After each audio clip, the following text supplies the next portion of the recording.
एक गांव में रहने वाला एक युवा लड़का अपने मन में अनियंत्रित विचारों से परेशान था। न चाहते हुए भी उसके मन में हर समय कोई न कोई विचार चलता रहता है। जब वह कुछ काम करता है तो उसके हाथ, पैर और शरीर काम कर रहे होते हैं, लेकिन उसका मन अतीत में घटी किसी घटना के ख्याल में खोया रहता है। उसे अपने भविष्य को लेकर हवाई महल बनाने की आदत हो गई थी। वह अक्सर सोचता था कि एक दिन मैं ये करूँ, मैं वह करूँगा, एक दिन मैं बहुत बड़ा और सफल इंसान बनूंगा। वह अक्सर अपने भविष्य को लेकर बड़े बड़े सपने देखता है और उन सपनों में वह हमेशा खुद को दूसरों से आगे रखते थे और खुद को एक नायक के रूप में प्रस्तुत करता है। जब भी वह किसी बुद्धिमान, महान और साहसी व्यक्ति की कहानी सुनता या पढ़ता है तो वह खुद को कहानी के नायक के स्थान पर रखता है और यह उसके विचारों में है कि वह सभी बहादुरी और साहसपूर्ण कार्य करने की कोशिश करता है। महान चीजें जो उस कहानी के नायक ने किया है, वह अक्सर अपने विचारों में सोचता है कि एक दिन वह एक महान व्यक्ति बनेगा जिसके पास खूब पैसा हो और समाज में उसका मान सम्मान हो।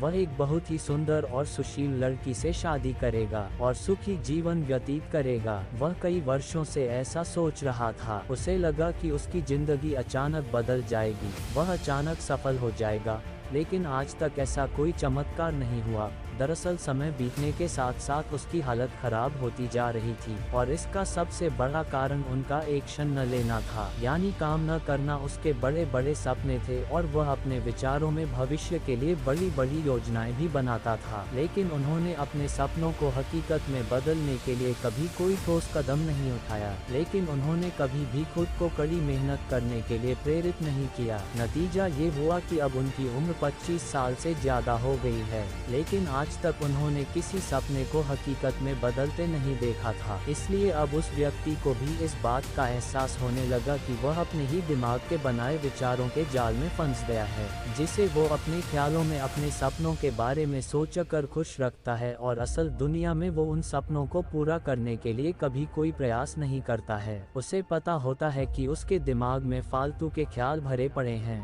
और वो हकीकत में नहीं बल्कि बहुत कोशिश करने के बाद भी जी रहा है। वह इस आदत को छोड़ नहीं पा रहा था। उसे अपने विचारों की दुनिया में रहने में भी आनंद आ रहा था, लेकिन जब उसने अपने विचारों से बाहर आकर अपनी वास्तविक स्थिति को देखा और अगर वह इसके बारे में सोचता है तो वह दुखी हो जाता है। धीरे धीरे उसकी यह आदत उसके तनाव और उदासी का कारण बन गई थी। अब वह अपने दोस्तों और परिवार वालों से ज्यादा बात नहीं करते थे। वह दिन भर चुप और उदास रहने लगा। एक दिन ऐसे ही दुखी मन से वह एक पेड़ के नीचे बैठा था। तभी उसका एक दोस्त उसके पास आया और बोला, मित्र, हमारे गांव में एक बहुत प्रसिद्ध बौद्ध भिक्षु आए हैं और मैंने सुना है कि वह मन और शांति से जुड़ी हर समस्या का समाधान करते हैं, बहुत आसानी से।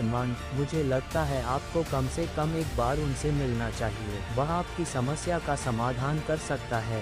युवक अपने दोस्त की बात सुनकर खुश हो जाता है और बौद्ध भिक्षु से मिलने जाता है। कुछ देर बाद वह बौद्ध भिक्षु के पास पहुंचता है जो एक पेड़ के नीचे ध्यान में बैठा था। वह बौद्ध भिक्षु को प्रणाम करता है और उसके सामने बैठ जाता है। अपनी सारी समस्याएं बताने लगता है। वह कहता है, साधु, मेरा मन हर समय अनगिनत विचारों से भरा रहता है। इसमें हमेशा अनावश्यक विचार चलते रहते हैं। जब मैं कोई काम कर रहा होता हूँ तब भी मेरा मन अतीत या भविष्य के किसी विचार में खोया रहता है। मैं कितनी भी कोशिश करूँ वह मेरी बात नहीं सुनता। मैं अपने इस अशांत मन को शांत करना चाहता हूँ, मैं इसे खाली करना चाहता हूँ, मैं इसे केंद्रित करना चाहता हूँ जिसमें मैं अब तक असफल रहा हूँ। ऋषि, मैं बड़ी उम्मीदों के साथ आपके पास आया हूँ, कृपया मुझे कोई रास्ता दिखाएं।